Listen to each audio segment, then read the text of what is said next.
हमारे मिजाज में इख्तिलाफ तो हो सकता है, जुज़वी चीजों में इख्तिलाफ हो सकता है, लेकिन अकीदे और उसूल में हम सब मुत्तफिक हैं। लिहाजा ये चीज मैं खुलकर कहना चाहूंगा तमाम लोगों से जो यहाँ मौजूद हैं और उन तलबा से भी जो किसी भी इदारे से ताल्लुक रखते हैं, एक नई किस्म की वबा आम है। वो वबा है इदारे की असबियत, इदारे की असबियत।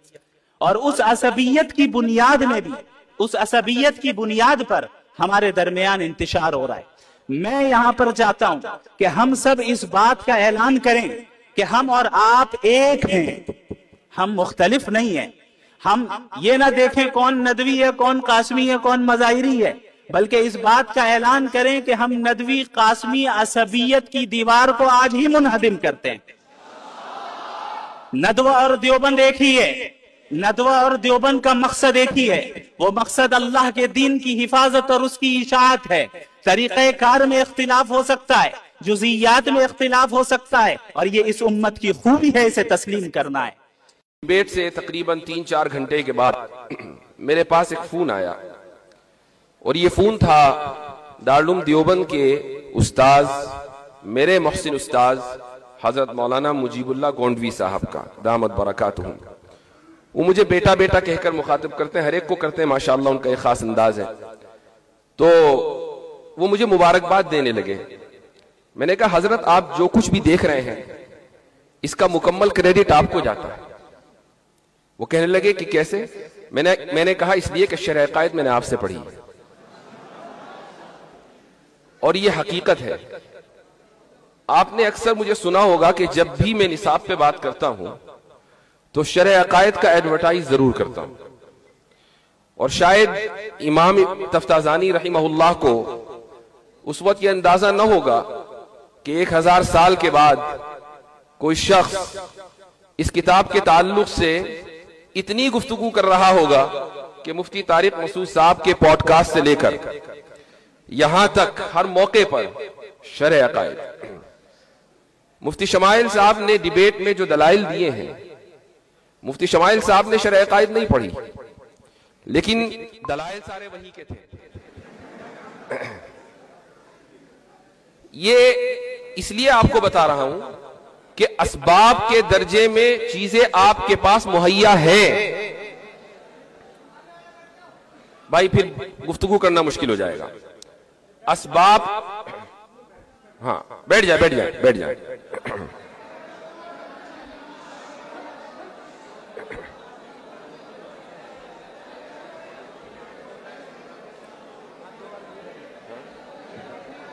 बैठ जाए बैठ जाए बैठ जाए, फिर बोलना मुश्किल हो जाएगा। तो असबाब के दर्जे में चीजें आपके सामने मौजूद हैं, आपके लिए मुहैया हैं। मैंने आज ही किसी से कहा कि हजरत नानोतवी रहिमहुल्लाह ने दलील तवक्कुफ को, और ये जो आर्ग्यूमेंट ऑफ कंटिजेंसी कल से बहुत मशहूर हुआ है, किसी को इसकी तवक्को नहीं थी कि कॉन्स्टिट्यूशन क्लब में कभी बुतलाने तसलसल किया जाएगा और बुरहान तत्वीक दी जाएगी। ये सारे के सारे दलाइल आप अगर हफ्तुम में पढ़ते हैं और शरअ कायद आपने पढ़ी है तो आपको मालूम होने चाहिए।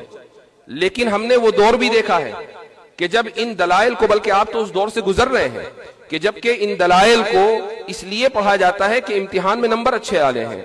और मुझे अफसोस के साथ कहना पड़ता है कि बहुत से मदारिस में, दारुल देवबंद की बात नहीं है, बहुत से मदारिस में मैंने ये सुना है कि असातिज़ा खुद ये कह देते हैं कि भाई किताब बहुत मुश्किल है, अब इम्तिहान भी आ रहा है, चलो भाई वर्क गर्दानी कर लो।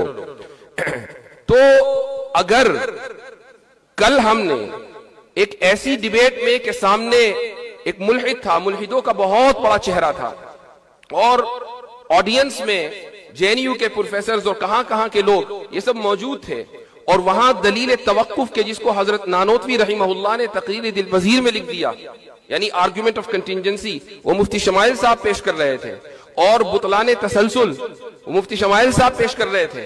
ये तसव्वुर नहीं था चंद साल पहले तक कि ये मबाहिस इस लेवल के ऊपर डिस्कस किए जाएंगे।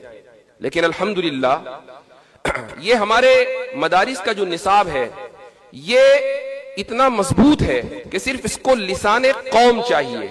अगर लिसाने कौम आपके पास आ जाए तो पैगाम के अंदर किसी तब्दीली की कोई जरूरत नहीं है।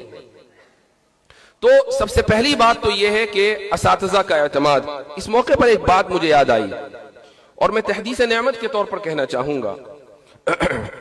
मैं एक मरतबा हजरत मुफ्ती सईद पालनपुरी रहिमहुल्लाह की खिदमत में हाजिर था। दारुल देवबंद से मैंने उस साल इफ्ता मुकम्मल किया था और इरादा यह था कि कहीं बाहर पढ़ने जाऊंगा। तो मैं हजरत के पास वैसे ही मशवरे के लिए पहुंच गया और मैंने हजरत से कहा कि हजरत मैं जामे अजहर पढ़ने जाना चाहता हूं और आपका मशवरा क्या है। तो हजरत का एक खास अंदाज था, उन्होंने कहा जाओ। तो मैंने कहा कि हजरत मैंने सुना है कि वहां अकायद खराब हो जाते हैं। तो हजरत ने कहा कि हमें तुम्हारे ताल्लुक से फिक्र नहीं है, तुम्हारा अकीदा खराब होगा तो हम सही कर देंगे। यह हजरत का एतमाद था एक शागिर्द के ऊपर। मैं जब जब उस वाकये को सोचता हूं तो रोंगटे खड़े हो जाते हैं। और ये वो बात है कि मुझे अपने रास्ते से हटने नहीं देती, क्योंकि मेरे उस्ताद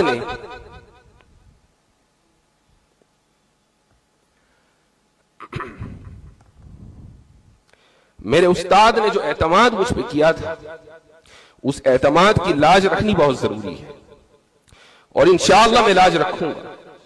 और आप हजरात की दुआएं शामिल हाल रहेंगी और आप भी अपने असातिज़ा की दुआओं की लाज रखेंगे। इस डिबेट का जो नतीजा है वो बहुत से लोग अलग अलग अंदाज से इसको जिक्र कर रहे हैं, लेकिन मैं एक बहुत ही अहम चीज की तरफ तवज्जो दिलाना चाहूंगा और वो ये कि हमारी बिरादरी में, उलमा की बिरादरी हो, तलबा की बिरादरी हो, उसमें एक चीज के ताल्लुक से जो एहसास पाया जाता है और वो ये है कि इल्म कलाम का इह्या होना बहुत जरूरी है। चूंकि कल की पूरी डिबेट इल्म कलाम से मुताल्लिक थी। हम इल्म कलाम का लफ्ज पढ़ते हैं, इस इस्तिलाह से वाकिफ हैं और इस फन की एक किताब भी पढ़ लेते हैं, लेकिन हमारे पास किताबों का, खुद हमारे अकाबिर की किताबों का लिखा हुआ जो जखीरा है, हम उससे बिल्कुल नाबलद हैं। मैं चंद बातें आपके सामने रखूंगा, आपको हैरत होगी कि हमारे अकाबिर किस दर्जे के ऊपर जाकर सोच रहे थे। मिसाल के तौर पर अल्लामा कश्मीरी रहिमहुल्लाह ने एक किताब लिखी मिरकातुत तारम लिहुदूसिल आलम। उस पर एक मकाला भी मैंने अभी जो पिछले हफ्ते सेमिनार हुआ था उसमें लिखा था। इस मौके पर मुझे ये किताब पढ़ने का इत्तेफाक हुआ। इसमें सबसे पहली बात तो यह है कि अल्लामा कश्मीरी से 1928 में अल्लामा इकबाल मसअले ज़मानो मकान के बारे में डिस्कस कर रहे थे, खतो किताबत कर रहे थे। वो ये जानना चाहते थे कि जमाने की हकीकत क्या है, मकान जिसको हम अंग्रेजी में स्पेस कहते हैं, उसकी हकीकत क्या है। और अल्लामा इकबाल ने ओरिएंटल कॉलेज लाहौर में 1930 में एक खुतबा दिया और उसमें अल्लामा कश्मीरी रहिमहुल्लाह का हवाला दिया कि मैंने एक बड़े मुहद्दिस मौलाना अनवर शाह कश्मीरी से इस मसले पर गुफ्तगू की और उन्होंने एक किताब का हवाला दिया, उसका नाम है गायतुल इम्कान फी हकीकतिल मकान। तो ये किताब अल्लामा कश्मीरी ने अल्लामा इकबाल को भेजी कि आप इस किताब को पढ़ें। मुझे ऐसा लगता है कि इन हजरात को से मुतासिर होकर या उनकी इस्तराबी कैफियत से मुतासिर होकर अल्लामा कश्मीरी रहिमहुल्लाह ने ये किताब लिखी।